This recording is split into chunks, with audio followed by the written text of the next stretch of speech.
黄国昌的住家违建，然后现在被爆出来是侵占国有地，您觉得说他参加居住正义游行，会不会有不适当的地方？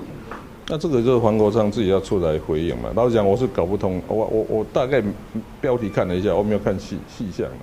所以这样嘛，在政治上是这样，我们每个人都随时都被检验嘛做什么事情就是出来回答就好但是这样的居住正义司法改革，我认为这还是要，我也很诚实的讲，就过去7年，我觉得蔡英文他们，你看我们那个司法改革会议开完以后，到现在也没有什么成绩对不对？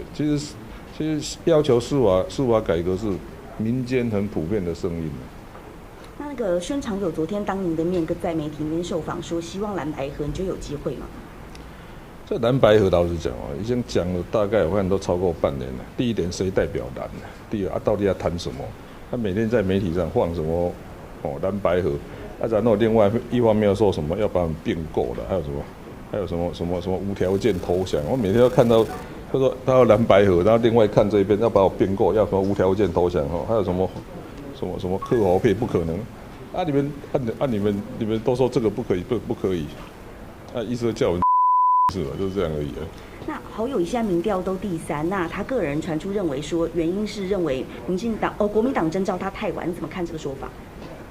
其实我跟你讲这个都预料中的事。你看看韩国瑜在还没提名之前声势很高，一开始选就开始掉，这个我非常清楚。为什么呢？因为我们这有实际执政经验，你就知道，要同时演候选人跟行政首长有困难。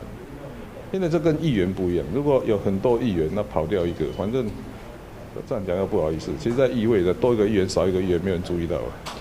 但是行政首长他还是一个有很重要的、很多工作，所以一定会出问题。你想想看不管是高雄或者是新北市，台风、地震、火灾、枪击案，什么奇奇怪怪案子一大堆，你知道吗？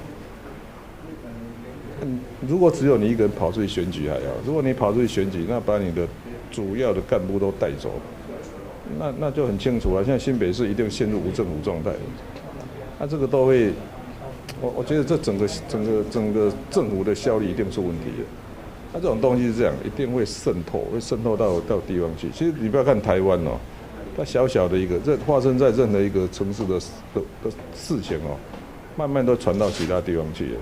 所以一开始就知道这一定会出问题的。那最后一题是那个金溥聪说柯侯配100%是不可能的，但是他不排斥一起下架民进党，不过双方会有各自的立场跟底线。那想请教您的底线是什么？其实我们是这样的，我们希望说台湾，我每次在演讲最后一句都说，希望台湾因为有我们可以变得更好我们的底线就是台湾可以更好就这样。That's all.